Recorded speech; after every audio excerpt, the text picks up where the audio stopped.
ശാസ്ത്രം, അനുകമ്പ, ഐക്യദാർഢ്യം എന്നീ തത്വങ്ങൾ മുറുകെ പിടിച്ച് ലഹരി എന്ന വിപത്തിനെതിരെ നമുക്കൊന്നിച്ചു പോരാടാം. ആരോഗ്യമുള്ള ഒരു സമൂഹത്തെ പടുത്തുയർത്താം. ലഹരിക്കെതിരെ പ്രമേയം അവതരിപ്പിക്കുന്നതിന് ബഹുമാനപ്പെട്ട മുഖ്യമന്ത്രിയെ ക്ഷണിക്കും. ചെയ്യുന്ന പദാർത്ഥങ്ങളാണ് മയക്കുമരുന്നുകൾ. ഇവ വിധേയത്വവും അടിമത്വവും ജനിപ്പിച്ച് ഉപയോഗിക്കുന്നവരെ മാനസിക രോഗിയാക്കി മാറ്റുന്നു. എല്ലാ പ്രായക്കാരിലും ലഹരി ഉപയോഗം അപകടകരമായ പരിണിത ഫലം ഉണ്ടാക്കുന്നു. കൗതുകം, പരീക്ഷണം, വൈകാരിക ആശ്വാസം, മാധ്യമങ്ങളുടെ സ്വാധീനം, മുതിർന്നവരെ അനുകരിക്കൽ, കുടുംബ പ്രശ്നങ്ങൾ തുടങ്ങിയവയാണ് വിദ്യാർത്ഥികൾക്കിടയിൽ ലഹരി ഉപയോഗത്തിന്റെ ഫലങ്ങൾ. മേൽപ്പറഞ്ഞ പ്രശ്നങ്ങൾക്ക് ശരിയായ പ്രശ്ന പരിഹാര മാർഗങ്ങൾ സ്വീകരിക്കണമെന്ന് ഞങ്ങൾ വിദ്യാർത്ഥികൾ മനസ്സിലാക്കുന്നു. ലഹരിക്ക് അടിമപ്പെട്ട യുവത്വം എന്നാൽ പുകയില, മദ്യം, മയക്കുമരുന്ന് വ്യവസായികൾക്ക് വൻ ലാഭമാണ്. അതുകൊണ്ട് തന്നെ ഇവർ കുട്ടികളെ ലക്ഷ്യമിടുന്നു. ലഹരി വസ്തുക്കളുടെ ഉപയോഗം അത് ഉപയോഗിക്കുന്ന വ്യക്തിയോടൊപ്പം കുടുംബത്തെയും സമൂഹത്തെയും പൂർണ്ണമായും നശിപ്പിക്കുമെന്നും എല്ലാ ശ്രമങ്ങളും ഞാൻ നടത്തും. ഈ ദിനം ആചരിച്ചു വരുന്നു. ചൈനയിലെ കറുപ്പ് യുദ്ധത്തിന് ബന്ധപ്പെട്ട് ഈ ദിനം ആചരിക്കാൻ തുടങ്ങിയത്. ഞാൻ തെറ്റ് ചെയ്യില്ലെന്ന് ശപഥം ചെയ്താൽ അത് തന്നെയാണ് ഏറ്റവും വലിയ പ്രാർത്ഥന എന്ന് ഗാന്ധിജിയുടെ വാക്കുകൾ ഓർമ്മപ്പെടുത്തിക്കൊണ്ട് ഞാൻ തുടങ്ങുന്നു. പ്രബുദ്ധ കേരളമെന്ന് കേരളത്തിൽ നാം അഭിമാനത്തോടു കൂടെ വിശേഷിപ്പിക്കാറുണ്ട്. വലുപ്പത്തിന്റെ അടിസ്ഥാനത്തിൽ കേരളം ഒരു കൊച്ചു സംസ്ഥാനമാണെങ്കിലും രാജ്യത്തെ മറ്റു സംസ്ഥാനങ്ങളെ അപേക്ഷിച്ച് വികസന രാജ്യങ്ങൾക്കുമൊക്കെ മാതൃകയാകുന്ന തരത്തിലാണ് നമ്മുടെ കേരളം മുന്നോട്ട് പോകുന്നത്. ഇന്ത്യയിലെ ആളോഹരി മദ്യ ഉപയോഗം 3.5 ലിറ്റർ ആണെന്നിരിക്കെ കേരളത്തിൽ 8.7 ലിറ്റർ ആണ്. രാജ്യത്തെ ഏറ്റവും ഉയർന്ന നിരക്കാണ് കേരളത്തിൽ. നമ്മുടെ ഭക്ഷ്യധാന്യമായ അരി വാങ്ങാൻ മലയാളി ഉപയോഗിക്കുന്നതിന്റെ 3 ഇരട്ടിയിലധികം ഉപയോഗിക്കുന്നത് മദ്യം വാങ്ങുവാൻ വേണ്ടിയിട്ടാണ്. ലഹരി ഓരോ വ്യക്തിയും ഓരോ തരത്തിലാണ് ബാധിക്കുന്നത്. ഏറ്റവും കൂടുതലായിട്ട് ബാധിക്കുന്നത് കൗമാരക്കാരിലും യുവാക്കളിലുമാണ്. ഇന്ന് ജൂൺ 26 മയക്കുമരുന്നിന്റെ ഉപയോഗത്തിനും വ്യാപാരത്തിനും എതിരായാണ് ഈ ദിനം അന്താരാഷ്ട്ര ലഹരി വിരുദ്ധ ദിനമായി നാം ആചരിക്കുന്നത്.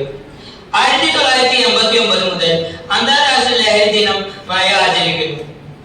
ലഹരി എന്ന് പറയുമ്പോൾ നാം ആദ്യം ചിന്തിക്കുന്നത് ആൺകുട്ടികളെ കുറിച്ചാണ്. എന്നാൽ ഈ കാലത്ത് ആൺകുട്ടികളും പെൺകുട്ടികളും ഒരുപോലെ സുരക്ഷിതരല്ല. രാജ്യങ്ങളിലൂടെയും കൂട്ടുകാരുടെ പ്രലോഭനങ്ങളിലൂടെയും ഇവ ജീവിതത്തിന്റെ ഭാഗമാകുമ്പോൾ അവരറിയുന്നില്ല ലഹരിയുടെ പൈശാചിക ലോകത്തേക്കാണ് അവർ പാഞ്ഞെടുക്കുന്നതെന്ന്. ലഹരി എന്തു സുഖമാണ് മനുഷ്യന് നൽകുന്നത്? അത് വെറുമൊരു ജീവൻ കൊലയായുധം മാത്രമല്ലേ? ജീവിത പ്രശ്നങ്ങൾ ഓരോന്നും ദൈവ പരീക്ഷണങ്ങളോ അതിനുള്ള പരിഹാരവും അവിടുന്ന് തന്നെ ലഭിക്കും. ഇത് മനസ്സിലാക്കാതെ അമൂല്യ നിധിയായ ജീവൻ തകർക്കുകയാണ് ഇന്നത്തെ ജനത. ലഹരിയെ ജീവൻ തുല്യം സ്നേഹിക്കുന്ന യുവതലമുറയോട് ഒന്നേ പറയാനുള്ളൂ, ആ വസ്തുവാണ് നിങ്ങളുടെ ആയുസ് നിശ്ചയിക്കുന്നത്. വളരെ വലിയ വെല്ലുവിളി നേരിടുന്ന ഒന്നാണ് സമൂഹത്തിൽ നാൾക്കുനാൾ വർദ്ധിച്ചു വരുന്ന ലഹരിയുടെ ഉപയോഗം. ഇത് വീടുകളിലും കുടുംബങ്ങളിലും സമൂഹത്തിലും മാത്രമല്ല, ലോക പുരോഗതിയെ തന്നെ സാരമായി ബാധിക്കുന്നു. ജൂൺ 26 ലോക ലഹരി വിരുദ്ധ ദിനമായി തിരഞ്ഞെടുത്തത് തന്നെ ലഹരി എന്ന മഹാവിപത്തിനെതിരെ ആഗോളതലത്തിൽ ജനങ്ങളെ ബോധവൽക്കരിക്കുക എന്ന ലക്ഷ്യം മുൻനിർത്തിക്കൊണ്ടാണ്. കേവലം കൗതുകത്തിനും വിനോദത്തിനുമായി പലരും ആരംഭിക്കുന്ന ഈ ലഹരിയുടെ ഉപയോഗം പിന്നീട് ഒരിക്കലും തിരിച്ചു കയറാൻ പറ്റാത്ത മഹാവിപത്തിലേക്കാണ് പതിക്കുന്നത് എന്ന് മനസ്സിലാക്കാതെ പോകുന്നത് വളരെയധികം വിഷമമുണ്ടാക്കുന്ന കാര്യം തന്നെയാണ്. ലഹരി മരുന്നുകളുടെ കെണിയിൽ പലപ്പോഴും അകപ്പെടുന്നത് കുട്ടികളാണ്. ജീവിതം തന്നെ വഴിതെറ്റിക്കുന്ന ഈ വസ്തുക്കളെ കുറിച്ച് കുട്ടികൾക്ക് വേണ്ടത്ര അറിവില്ല എന്നതാണ് വാസ്തവം. ഉണ്ടായിരുന്നെങ്കിൽ ഈ ദുർഗതിയിൽ അവർ പെടില്ലായിരുന്നു. ലഹരി ഉപയോഗം മൂലമുണ്ടാകുന്ന വരും പരാജയങ്ങളെ കുറിച്ച് മനസ്സിലാകാത്ത ഈ പ്രായത്തിൽ അത് കുട്ടികളിൽ തന്നെ അടിച്ചേൽപ്പിക്കാനുള്ള ലോബികളുടെ പരക്കം പാച്ചിൽ വളരെ വിഷമമുണ്ടാക്കുന്ന കാര്യം തന്നെയാണ്. വ്യക്തി ജീവിതത്തെയും കുടുംബ ജീവിതത്തെയും അതിലുപരി സമൂഹത്തെ തന്നെയും സാരമായി ബാധിക്കുമ്പോഴാണ് പലപ്പോഴും ഗൗരവകരമായ ചിന്തകൾ ഉടലെടുക്കുന്നത്. അതിനാൽ ലഹരി ഉപയോഗിക്കുന്നതിനെതിരെ ആളുകളിൽ പ്രചാരണം നടത്തുക എന്നത് മാത്രമല്ല, ലഹരി കച്ചവടങ്ങൾ പൂട്ടിക്കുകയും അതിനെതിരെ ശക്തമായി പ്രതിഷേധിക്കുകയും ചെയ്യുക. അതിന് നമ്മുടെ കൂട്ടായ പ്രയത്നം അനിവാര്യമാണ്. നമുക്കറിയാം, നവയുഗത്തിൽ ലഹരി പോക്കറ്റിലിട്ടു നടക്കുന്ന അവസ്ഥയാണുള്ളത്. പാനപാത്രമോ പ്രത്യേക സ്ഥലമോ ആവശ്യമില്ലാത്ത നവപേരുകളിൽ അറിയപ്പെടുന്ന MDMA പോലെയുള്ളവയാണവ. ഇന്ന് ഇത് എത്രത്തോളം എത്തി എന്ന് ചിന്തിച്ചാൽ ക്യാമ്പസുകൾ പോലും അതിലെ വിഹാര കേന്ദ്രമായി മാറിയിരിക്കുകയാണ്. കൂടുതൽ വിറ്റഴിക്കപ്പെടുന്നതും ക്യാമ്പസുകളിൽ തന്നെയാണ്. കാരണം അവിടെ നിന്ന് ആരംഭിച്ചാൽ അത് ധാരാളം കണ്ണികളായി പലരിലേക്കും എത്തിക്കാൻ സാധിക്കും എന്ന് തന്നെയാണ് ലോബികളുടെ വിശ്വാസം. ലഹരി സകലമായ ക്യാമ്പസുകളെയും പിടിമുറുക്കുന്ന അവസ്ഥയിലാണ് സംജാതമായിട്ടുള്ളത്. ഇതിൽ ആൺ പെൺ വ്യത്യാസമില്ല. നാം ഓരോരുത്തരും സമൂഹ നന്മ എന്ന ലക്ഷ്യം മുൻനിർത്തിക്കൊണ്ട് ലഹരിക്കെതിരെ ശക്തമായ നിലപാട് സ്വീകരിക്കണം. ആദ്യം ഞാൻ ഒരിക്കലും ലഹരി ഉപയോഗിക്കില്ല എന്ന ഉറച്ച തീരുമാനമെടുക്കണം.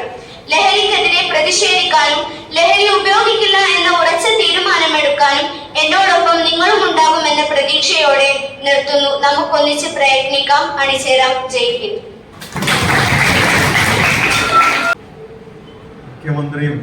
മുഖ്യമന്ത്രി അവതരിപ്പിച്ച പ്രമേയം, അധ്യക്ഷ വഹിച്ച സ്പീക്കർ, എല്ലാവരും തന്നെ ഒന്നിനൊന്ന് ഉത്തരോത്തരം നല്ല പ്രശോഭിതമായിട്ടുള്ള അവസ്ഥയാണ് പ്രകടനമാണ് കാഴ്ചവെച്ചത്. ഞാൻ ഒരിക്കൽ കൂടി നിങ്ങളുടെ ഈ പാർലമെന്റ് പരിപാടിയെ മുക്തകണ്ഠം പ്രശംസിക്കുകയാണ്. ക്ലാസ്സുമായി ബന്ധപ്പെട്ട് എന്തെങ്കിലും പ്രശ്നമുണ്ടെങ്കിൽ ഇപ്പോൾ അവതരിപ്പിക്കാവുന്നതാണ്. അതിനെ സമയം അനുവദിക്കുന്നത്. അവിടുന്ന് ഒരു കുറച്ച് ആൾക്കാർ സൗണ്ടാക്കി ഇപ്പോഴത്തെ ക്ലാസ് എടുക്കാൻ പറ്റില്ല, ഇവിടെ സൗണ്ടാക്കി അവിടെ ക്ലാസ് എടുക്കാൻ പറ്റാത്തൊരു പ്രശ്നമുണ്ട്. അപ്പൊ അതിന് ഒരു പരിഹാരം എന്തെങ്കിലും പറയാനുണ്ടെങ്കിൽ പറയാം. പക്ഷെ പലപ്പോഴും പല ക്ലാസ്സിലും ചെല്ലുമ്പോൾ വൃത്തിഹീനമായിട്ട് കിടക്കലുണ്ട്. ഞങ്ങളുടെ ക്ലാസ് 7 B ക്ലാസ് ആണ്.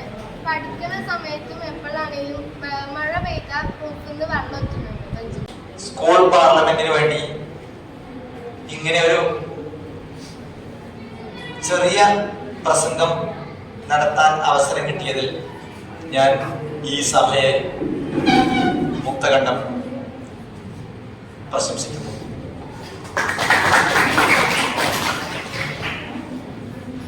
ലഹരിയുടെ കരാളഹസ്തങ്ങളിൽ അകപ്പെട്ടു പോകുന്ന ഈ സമൂഹത്തിനെ അതിൽ നിന്നും മുക്തരാക്കാൻ എന്ത് ചെയ്യണം എന്ന് നാടും നഗരവും വീടും കുടുംബവും കുടിലും കൊട്ടാരവും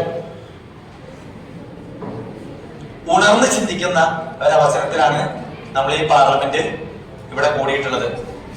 പാർലമെന്റിന്റെ രൂപത്തിലാണെങ്കിലും മറ്റു പോസ്റ്ററുകളുടെ രൂപത്തിലാണെങ്കിലും സ്കിറ്റുകൾ, നാടകങ്ങൾ, കഥകൾ, കഥാപ്രസംഗങ്ങൾ, വാക്കുകൾ, വർണ്ണനകൾ, വരകൾ എന്നിങ്ങനെ ഏത് രൂപത്തിലാണെങ്കിലും ആ ചിന്ത നമ്മിൽ ഓരോരുത്തരിലും ഉണ്ടായാൽ മാത്രമേ നമുക്ക് നമ്മുടെ നാടിനെ, നമ്മുടെ കുടുംബത്തിനെ രക്ഷിക്കാൻ കഴിയുകയുള്ളൂ.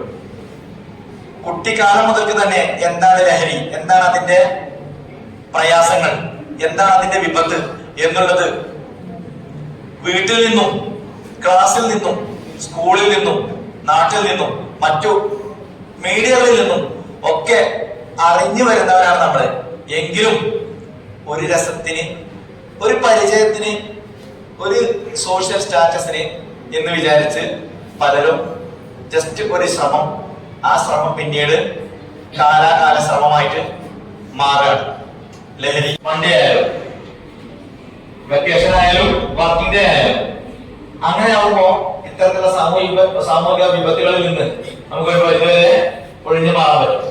മറ്റൊന്ന്, സ്കൂളിന്റെ ഈ കാലത്ത് നമ്മൾ അനുഭവിക്കുന്ന വലിയൊരു പ്രയാസത്തിന്റെ ഒരു ബാക്കി പത്രമായിട്ടാണ് നമ്മൾ ഇത് കാണേണ്ടത്. ഇന്നത്തെ മാതൃഭൂമി പത്രത്തിന് കഴിഞ്ഞ വർഷം കേരളത്തിൽ കഞ്ചാവ് 3780 കിലോ ആണ് വിറ്റതെങ്കിൽ ഇന്ന് വരെയുള്ള കണക്ക് അതിൽ പ്രസിദ്ധീകരിച്ചിട്ടുണ്ട്.